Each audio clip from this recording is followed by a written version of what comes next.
क्योंकि भगवान सबका पिता है। जब एक ही बाप की संतान है तो अलग अलग भावनाएं क्यों होनी चाहिए है?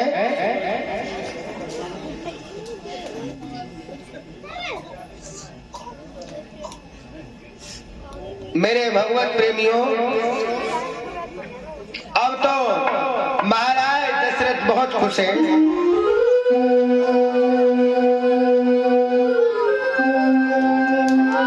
श्री सुखदेव जी महाराज समझा कर कहने लगे, हे राजा परीक्षित, धीरे धीरे समय व्यतीत होता चला गया।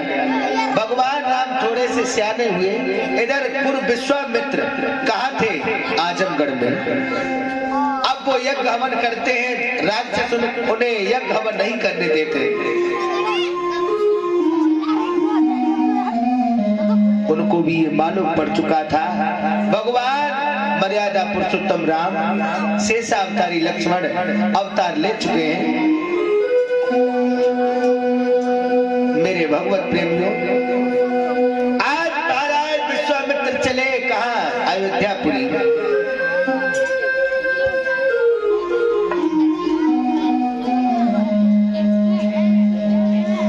महाराज दशरथ के द्वारे पर आ गए। जैसे ही द्वारे पर आए, राजा दशरथ अपने सिंहासन से नीचे उतर के आ गए और द्वारे पर ही मिल गए। कहने लगे, आइए महाराज। हे गुरुदेव, आप तो बहुत दिनों के बाद में आए हो। एकदम से विश्वामित्र बोले, बोले राजा आज बहुत खुश नजर आ रहे हो, ऐसी कौन सी खुशी मिल गई? महाराज दशरथ बोले, तुमको तो सब मालूम है, फिर क्यों पूछ रहे हो? मेरे घर में 4 बेटा हैं।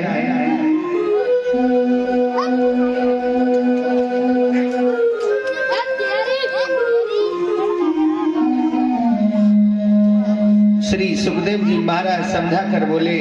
उसी समय विश्वामित्र बोले, हे महाराज, अरे तुम अपनी बेटा की इतनी खुशी मना रहे हो, वो तुम्हारा ही बेटा नहीं है, वो तो लोक कल्याण के लिए पैदा होकर के आए हैं। इसलिए भगवान ने स्वयं तुम्हारे घर में अवतार लिया है, तुम्हारा ही बेटा नहीं है, ये तो जगत का पिता है और आज मैं इनके लिए लेने आया हूँ। महाराज दशरथ कहने लगे, मुनिवर आप चाहे मेरे प्राण मांग लो, लेकिन मेरा बेटा मत मांगो। बहुत दिनों के बाद मुझे पुत्र देखने को मिले हैं।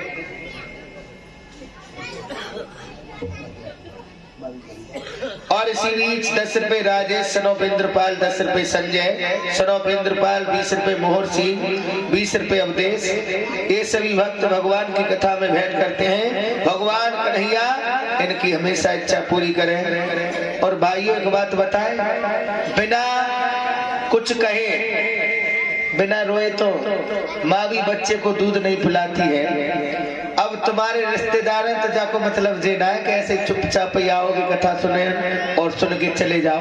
अरे थोड़ा थोड़ा दान भी करो, है बात बढ़िया नहीं है।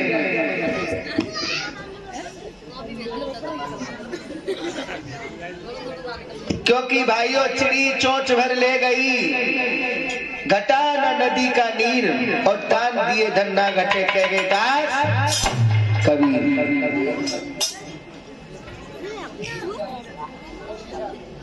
देखियो मुंह से निकल नहीं पाया, 51 रुपए भिजवाए हैं हमारे परम आदरणीय श्री रामपाल आचार्य जी। भगवान की कथा में भेंट करते हैं। भगवान कन्हैया इनकी हमेशा इच्छा पूरी करें। बोलिए सच्चिदानंद भगवान की। क्योंकि भाइयों आप तो आप ही हो भैया, सच पूछो तो हम ही हैं। तुम सब विद हो हमसे आगे, हम तुम थे सब विद कमई। तो इसलिए आप कथा में आओ तो कभी खाली हाथ मत आओ, चाहे 2 रुपए के बतासे ही लेके आओ। कहीं भी भजन में कीर्तन में कहीं जाओ, कुछ ना कुछ लेके जाओ, चाहे एक फूल ही ले जाओ। और अपने मित्र के घर जाओ तो कबू खाली हाथ मत जाओ।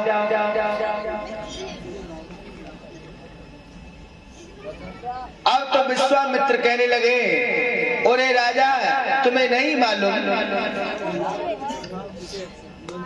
मुझे राक्षस यज्ञ नहीं करने देते, भजन नहीं करने देते, और कचकमीन कापी वाले भैया की हुए एक जगह ही बैठ जाएंगे।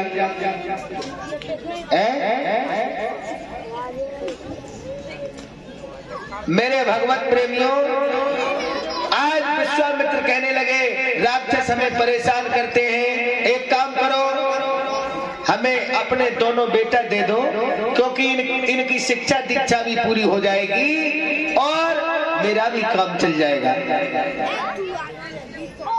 मेरे भगवत प्रेमियों, आज महाराज दशरथ ने अपनी छाती पर सिर लगा करके दोनों बेटों को विश्वामित्र को दे दिया। अब तो विश्वामित्र कहाँ लेकर के पहुंच गए राम लक्ष्मण को? अपने आश्रम आजमगढ़ में, वहां पर रहने लगे हैं। उनकी शिक्षा दीक्षा पूरी हुई है। एक दिन विश्वामित्र यज्ञ कर रहे थे, सोई का भाव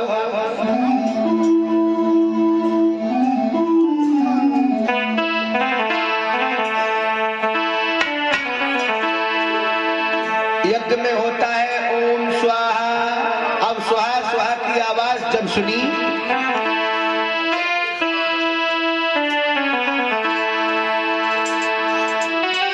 अरे स्वाहा स्वाहा की आवाज सुन के और बारीक सुभाव निकल आया।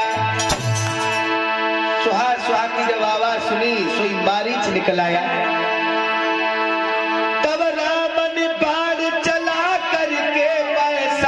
समंदर फेंक दिया,